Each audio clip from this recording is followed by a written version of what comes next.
चलिए स्टार्ट करते हैं नया टॉपिक अब, और वो है बायोमॉलिक्यूल्स का।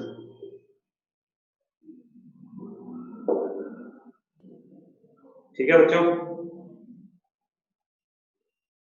तो देखो इसका मतलब क्या होता है बायोमॉलिक्यूल्स का।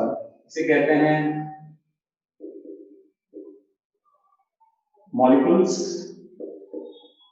Present in living organisms.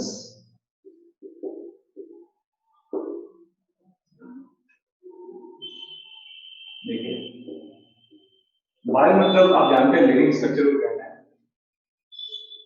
तो जो मॉलिक्यूल्स आपके सिस्टम बॉडी में प्रेजेंट है वो बायोमॉलिक्यूल्स के पार्ट्स हैं, है ना। और बेसिकली कहते हैं अगर पोलर लिखा जाए तो इसे कहते हैं carbon containing organic compound. Carbon containing organic compound in the living cells कहा जाता है।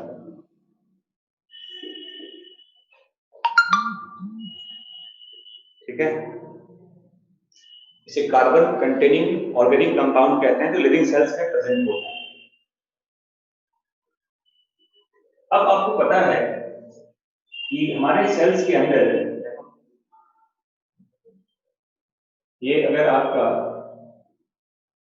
एक सेल है तो इसमें बहुत सारे मॉलिक्यूल्स प्रेजेंट होता है, ऑर्गेनिक भी है, इनऑर्गेनिक भी है।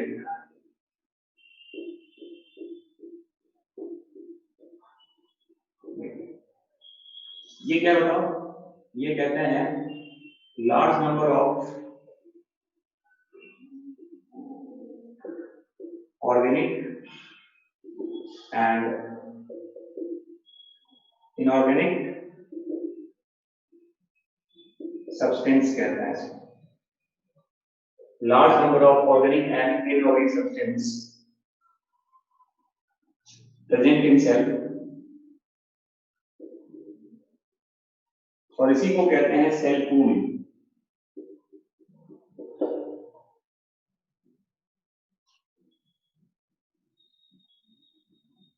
इसमें ऑर्गेनिक भी होता है, इनऑर्गेनिक भी होता है, इसको सेल पूल कहा जाता है। ठीक है, तो याद रखिएगा कि this cell pool is made up of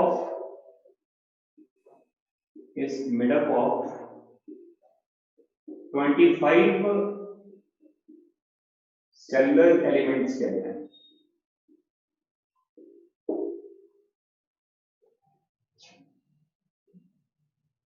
देखिए अर्थ क्रस्ट की बात करें अगर पूछा जाए आपसे कि अर्थ क्रस्ट में टोटल कितने एलिमेंट्स होते हैं टोटल, तो ये नंबर नेचुरल नंबर लगभग 95 के आसपास होता है। अर्थ क्रस्ट का एलिमेंट्स जो जमीन में अवेलेबल है, सॉइल में अवेलेबल है, तो अर्थ क्रस्ट में टोटल 95 एलिमेंट्स होते हैं, लेकिन वो सब आपके बॉडी में नहीं मिलता। केवल 25 एलिमेंट्स ही इसको सेलुलर एलिमेंट्स कहा जाता है। ठीक है बच्चों, तो सभी के सभी जो अर्थ क्रस्ट में है वो सब कुछ आपके बॉडी में अवेलेबल नहीं है। केवल 25 एलिमेंट्स से ही हमारे बॉडी का सेल्स का पूरा कंपोनेंट बना होता है। तो among 95 only 25 are called cellular elements. ठीक है बच्चों, और याद रखिएगा कि टर्म यूज करते हैं CHOPKINS,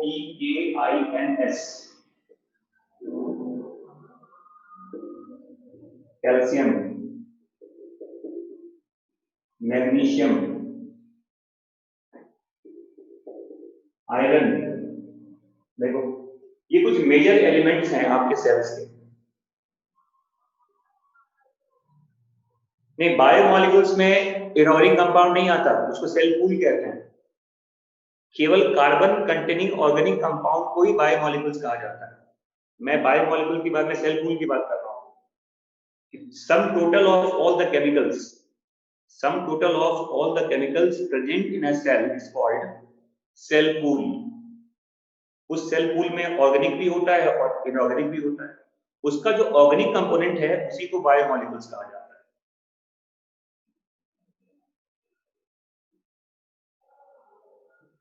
ठीक है, समझ में आ गया? तो बायोमोलिक्यूल्स में केवल हम कार्बन कंटेनिंग ऑर्गेनिक कंपाउंड की बात करते हैं, सबकी बात नहीं करते। ठीक है बच्चों, और देखो अब देखो ये लिखा हमने carbon, hydrogen, oxygen, phosphorus, potassium, iodine, nitrogen, sulphur, ये सब तो आप जानते हैं इनऑर्गेनिक पार्ट में ही आता है। और देखो इसमें याद रखिएगा जो मेजर 6 एलिमेंट्स होते हैं चोन्स कहा जाता है। देखिए मेजर 6 एलिमेंट है, देखो ये मेजर 6 एलिमेंट कहते हैं। कार्बन है, हाइड्रोजन है, ऑक्सीजन है, नाइट्रोजन है, सल्फर है और फास्फोरस होता है।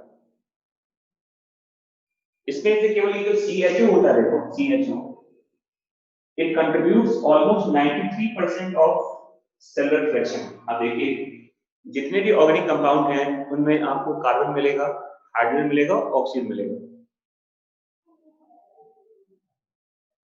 हाँ जी, ये मेजर में भी 6 मेजर होते हैं, बिल्कुल सही कहा आपने। मेजर में भी ये 6 मेजर होते हैं।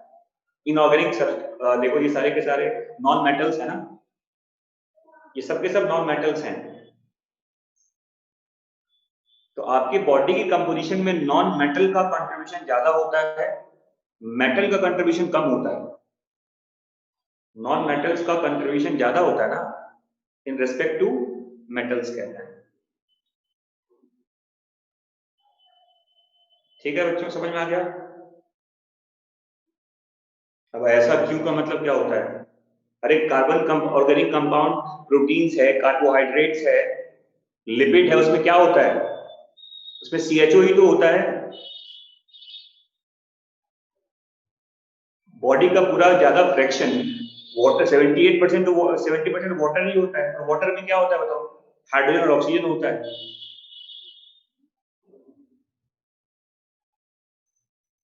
ठीक है, तो ये आप कुछ फ्रैक्शंस के पार्ट्स हैं, इसको याद रखिएगा। ठीक है, अब यहां देखो, अब देखो मैंने क्या कहा, देखो कि जो सेल पूल होता है उसमें इनऑर्गेनिक भी होता है और ऑर्गेनिक भी होता है।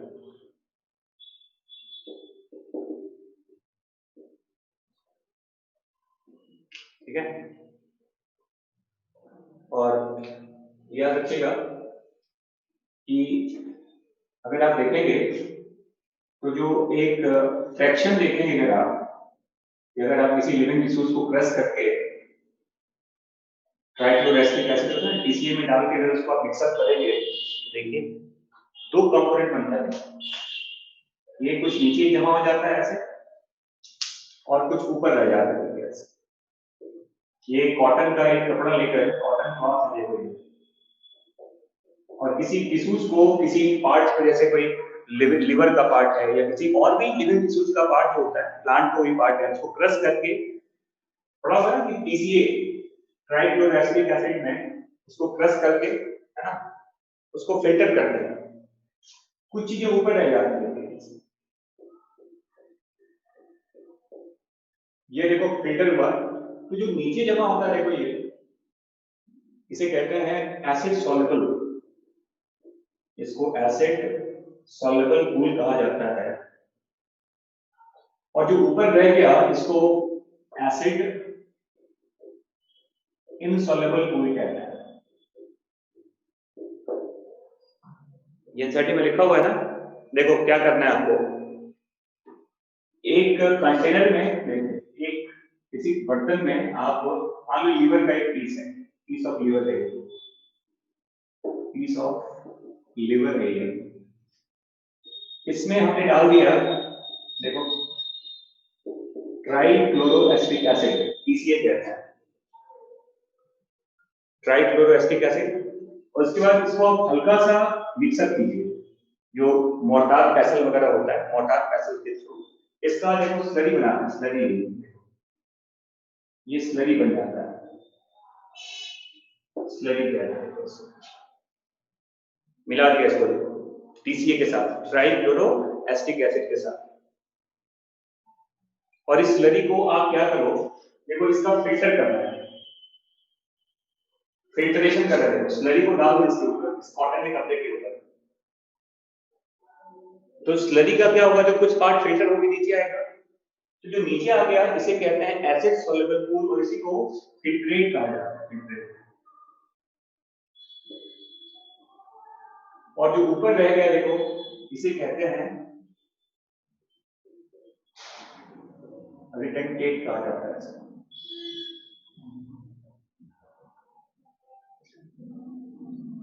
जो फिल्टर हो गया वो एसिड सॉल्युबल है, जो फिल्टर नहीं हुआ उसे रिटेंटेट कहा जाता है। ठीक है बच्चों, समझ में आ रहा है यहां तक? और याद रखिएगा, रिटेंटेट जो होते हैं इन्हें कहते हैं बायो मैक्रो मॉलिक्यूल्स। ये लार्ज साइज के मॉलिक्यूल्स हैं, इसको बायो मैक्रो मॉलिक्यूल्स कहते हैं। और जो फिल्ट्रेट होता है देखो, फिल्ट्रेट में इनऑर्गेनिक सब्सटेंस भी होता है प्लस ऑर्गेनिक सब्सटेंस भी होता है, और इसी ऑर्गेनिक सब्सटेंस को अब कहते हैं क्या, बायो माइक्रो मॉलिक्यूल्स कहा जाता है। तो इस बेसिस पे हम मैक्रो और माइक्रो को सेपरेट कर सकते हैं। जो फिल्ट्रेट है उसमें इनऑर्गेनिक पार्ट भी आता है और ऑर्गेनिक पार्ट भी आता है, तो जो इसका ऑर्गेनिक पार्ट है फिल्ट्रेट का, उसी को कहते हैं क्या, बायो माइक्रो मॉलिक्यूल्स कहा जाता है। They are called bio micro molecules.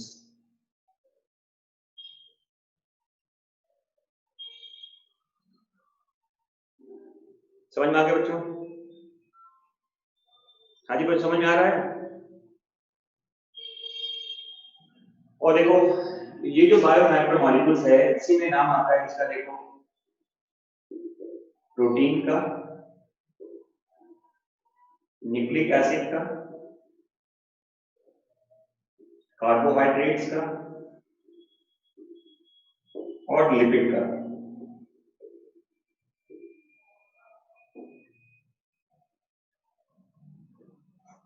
ठीक है, protein, nucleic acid, carbohydrate, lipid. और जो बायो माइक्रो मॉलिक्यूल्स होता है, इट मेनली कहते हैं, इट मेनली इंक्लूड्स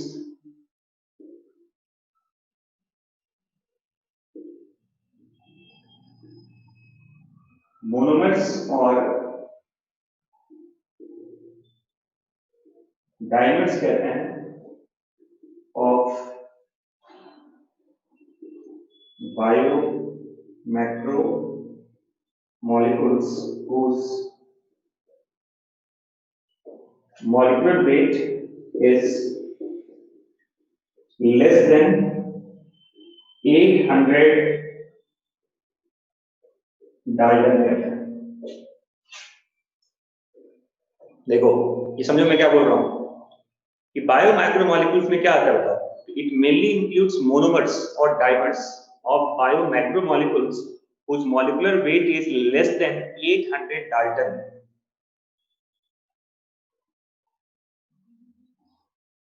जैसे मान लो, देखो जैसे मान लो ये अमीनो एसिड्स है, अमीनो एसिड्स प्लस, अब मान लो एक अमीनो एसिड का जो मॉलिक्यूलर वेट है वो 200 डाल्टन है, एक अमीनो एसिड का, है ना।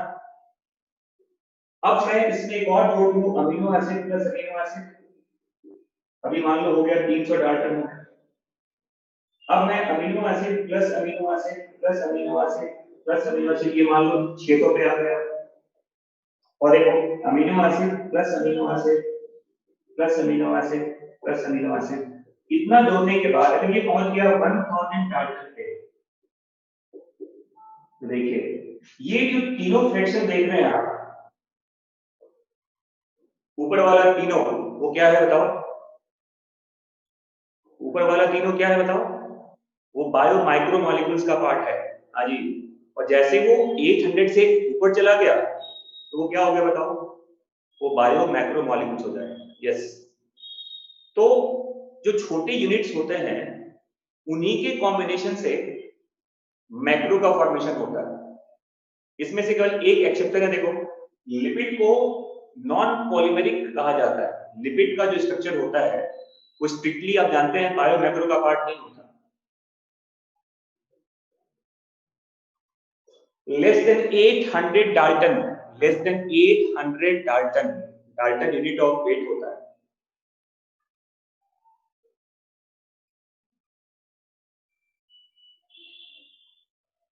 ठीक है, समझ में आ गया?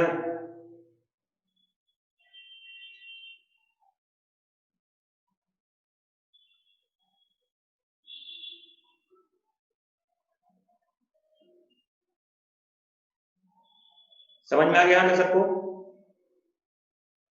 हाँ अभी रुक जाओ, देखो लिपिड को कहना है, देखो लिपिड जो होता है इसको नॉन पॉलीमेरिक कंपाउंड कहा जाता है, इसको नॉन पॉलीमेरिक कंपाउंड कहते हैं।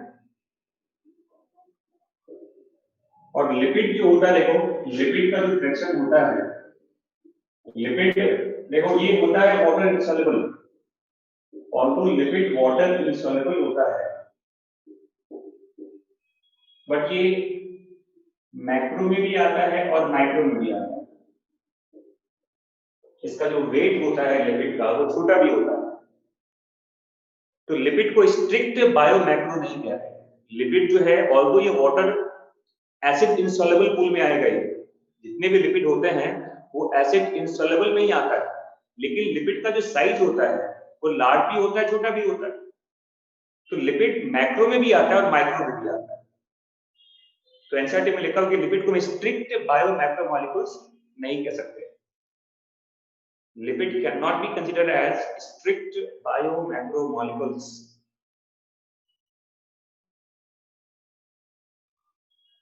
समझ में आ गया सबको? अब देखो प्रोटीन किससे बनता है बताओ? ये बनता है अमीनो एसिड से, ये न्यूक्लियोटाइड से बनता है, कार्बोहाइड्रेट ग्लूकोज से बनता है। बट आप जानते हैं कि लिपिड फैटी एसिड और ग्लिसरॉल के मिलने से बनता है। तो ये कोई पॉलीमर नहीं है ना।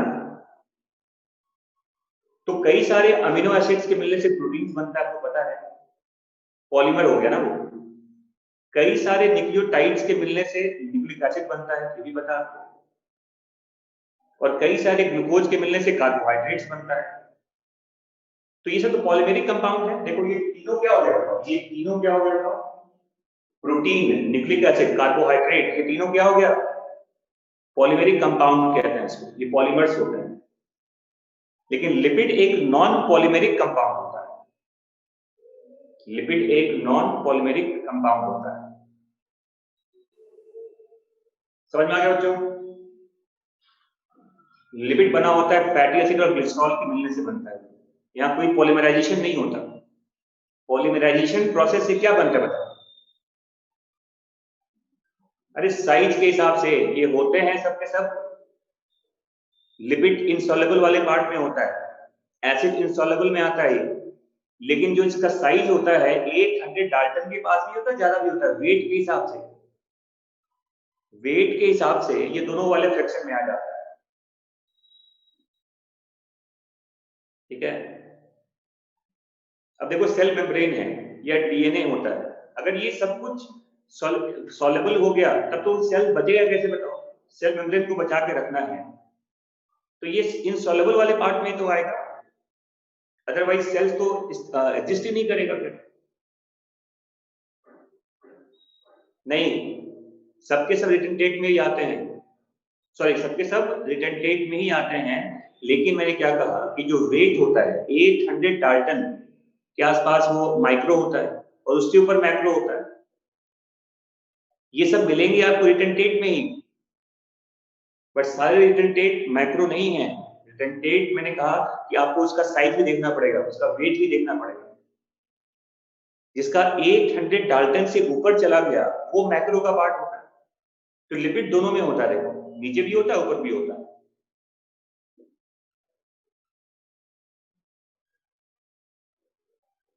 ठीक है, समझ में आ गया यहां तक?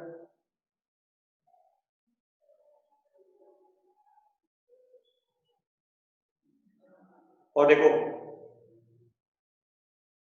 हाँ वही 800 1000 के आसपास जो एनसीईआरटी में लिखा हुआ है, इतना स्पेसिफिक क्वेश्चन नहीं पूछा जाता आपसे। 800 1000 से ऊपर जो चला गया वो माइक्रो का पार्ट बन जाता है।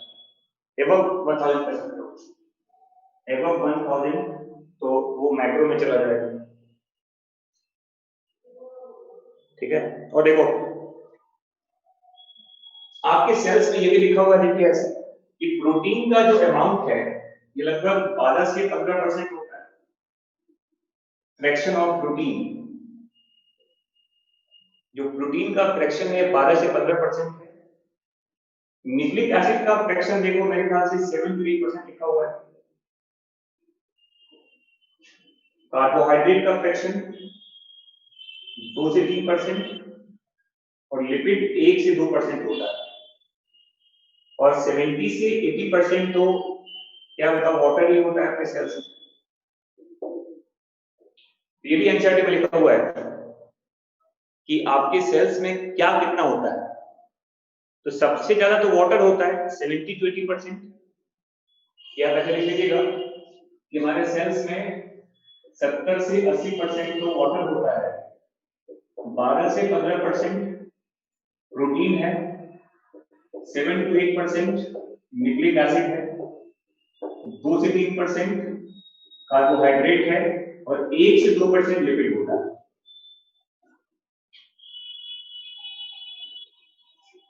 समझ में आ गया बच्चों? ये फ्रैक्शन भी याद रखिएगा, एनसीईआरटी में टेबल में दिया गया है, ये एनसीईआरटी के टेबल में बताया गया है।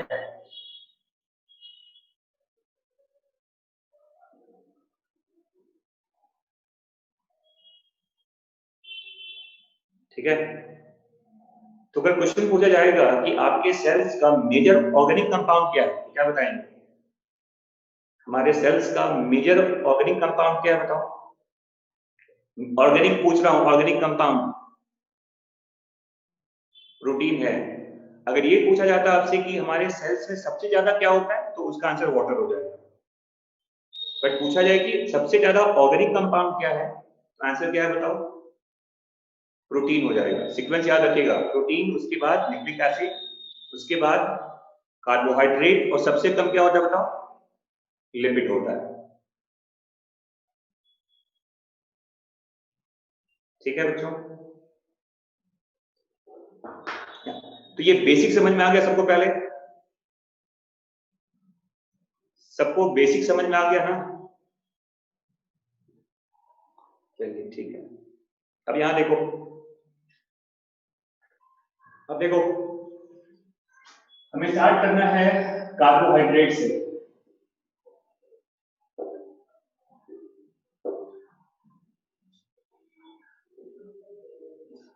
देखिए इसमें माइक्रो भी आएगा मैक्रो भी आ जाएगा। तो कार्बोहाइड्रेट और ये होता है क्या, देखिए इसको कहते हैं पॉलीहाइड्रोक्सी, जिसे पॉली हाइड्रोक्सी ऑफ एल्डिहाइड और कीटोन कहते हैं। देखो इसे पॉलीहाइड्रोक्सी ऑफ एल्डिहाइड और कीटोन कहा जाता है। और ये याद रखिएगा, जैसे देखो जैसे मान लो ये कार्बन का हमने बनाया स्ट्रक्चर सी सी सी सी सी और सी। ठीक है, तो देखो यहां पे लगा तो एल्डिहाइड ऐसे और यहां लगा तो कीटोन यहाँ लगाओ OH, ये लगा दो OH, H, H और H। देखिए यहाँ लगा दो OH, H, H, OH, H और H। देखिए आपको पता है कि ये एल्डिहाइड का पार्ट नहीं, कीटोन का पार्ट। और ऐसे एल्डिहाइड को देखो इसे कहते हैं ट्राइओस, एल्डोस कहते हैं। सबसे छोटा कार्बोहाइड्रेट का देखो सबसे स्मॉलेस्ट यूनिट है कार्बोहाइड्रेट का एल्डोस, क्योंकि 3 इसमें कार्बन होता है। देखो फॉर्मूला क्या हो गया इसका, C3H6O3। और देखो ये एल्डोस होता है, सॉरी ये कीटोज है ना, ये कीटोज होता है।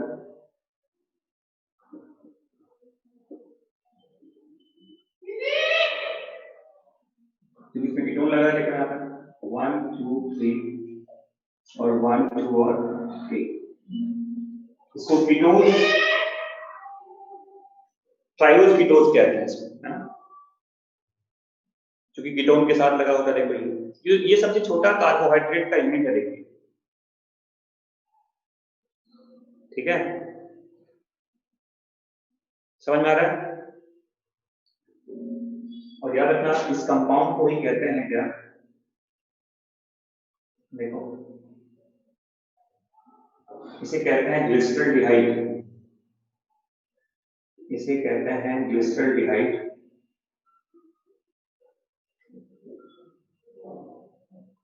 है ना, और ये या तो ये 2,3 डाइहाइड्रोक्सी प्रोपेनॉल भी कह सकते हैं, इसको पता है आपकी चीज को। और ये देखो ये जो कंपाउंड आप देख रहे हैं इसका नाम होता है डाइहाइड्रोक्सी एसीटोन कहते हैं।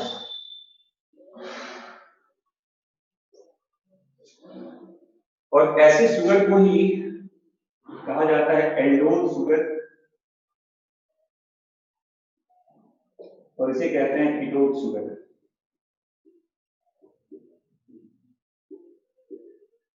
एल्डोज और कीटोज कहते हैं।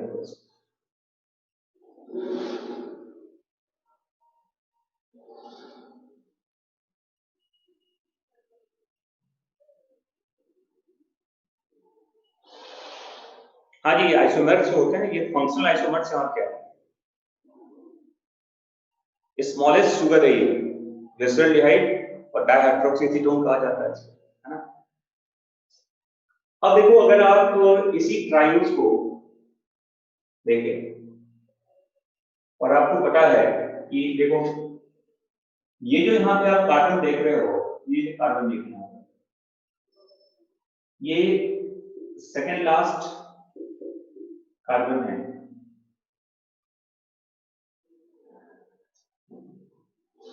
और देखो इसमें जो अल्कोहल ये राइट साइड में है, तो इसको डी एल्डोज भी कहा जाता है। इसमें अभी ये प्रोसेस नहीं आ सकता, देखो क्योंकि इसमें अभी सेकेंड लास्ट कार्बन आया ही नहीं है। देखो वहां तो कीटोन लगा हुआ है, देखो यहाँ पर। तो इस कार्बन पे देखिए सेकेंड लास्ट कार्बन पे अल्कोहल का पोजीशन राइट साइड में है, तो इसको डी फैमिली का शुगर कहते हैं। अगर मान लो ऐसा लिखा होता, देखो C double bond OH, CHOH, COH, H और H, तो ये क्या हो जाएगा बताओ, इसे एल एल्डोज कहा जाता है। देखो सेकंड लास्ट पे ये अल्कोहल कहां बैठता हूं, ये आ गया आपके लेफ्ट साइड में। तो हमें हमेशा देखना होता है सेकंड लास्ट कार्बन पे अल्कोहल का पोजीशन किधर है, राइट है या लेफ्ट। हमें बाकी कार्बन से मतलब नहीं है, हमें केवल सेकंड लास्ट कार्बन पे ही देखना है अल्कोहल का पोजीशन। ठीक है बच्चों, अब मुझे बताओ अगर ऐसा लिखा हुआ देखो C double bond OH, COH H, ये नया कार्बन हमने ऐड किया है, बाकी सब वही है, OH H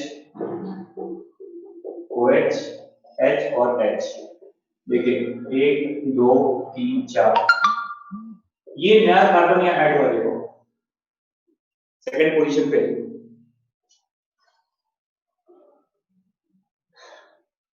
अब कायरल है, कायरल आप जानते हैं क्या होता है।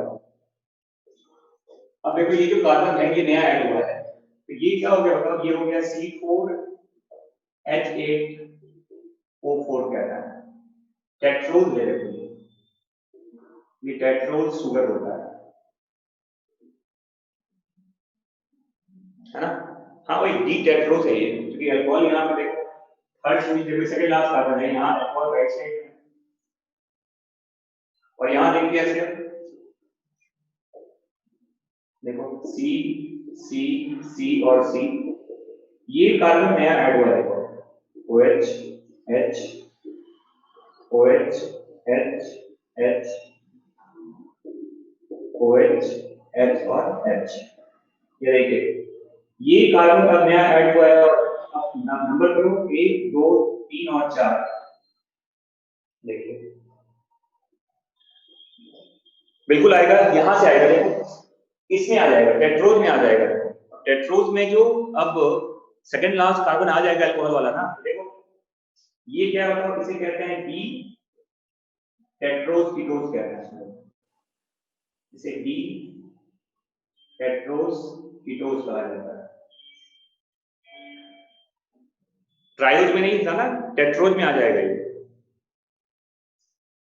सेकंड लास्ट कार्बन देखो ये है, यहाँ अल्कोहल आ गया ना सेकंड पोजीशन में, देखो मतलब थर्ड कार्बन पे अल्कोहल आ चुका है, देखो यहाँ पर, तो ये डी फॉर्म है। अगर ये अल्कोहल यहाँ चला जाएगा तो एल फॉर्म में हो जाएगा, मतलब ट्रायोज में डी और एल आ जाता है, बताओ कहां पर, एल्डोज वाले पार्ट में, बट टेट्रोज में जब आप बात करेंगे, नहीं ये डी वो अलग होता है, ये डी फैमिली एल फैमिली कहते हैं, वो प्लस माइनस लिखा जाता है, वो स्मॉल डी स्मॉल एल होता है, ठीक है, वो अलग पार्ट है, रोटेशन होता है, वो प्लस माइनस लिखा जाता है, डी और एल को स्मॉल लिखा जाता है, ऑप्टिकल एक्टिविटी वाला जो होता है, ये कैपिटल में लिखा हुआ है, ठीक है। जो कैपिटल डी होता है वो प्लस भी होता है माइनस भी होता है, ऑप्टिकल एक्टिविटी दिखाता भी है नहीं भी दिखाता है। तो यहां से आप देखो ये है आपका टेट्रोज कीटोज, और टेट्रोज कीटोज से आप अब बात कर सकते हैं प्लस और सॉरी डी और एल के लिए। तो चलो आज अब इतना रहने दो, अब पढ़ेंगे इसके बारे में अगली क्लास में, ठीक है। बिल्कुल, ट्रायोज सबसे छोटा होता है, ट्रायोज कीटोज भी ट्रायोज एल्डोज भी सबसे स्मॉलेस्ट यूनिट है कार्बोहाइड्रेट का, यहीं से कार्बोहाइड्रेट का एक्सटेंशन होता है, ट्रायोज टेट्रोज पेंटोज हेक्सोज सब बनेगा उससे, ठीक है बच्चों। चलिए फिर मिलते हैं अगली क्लास में।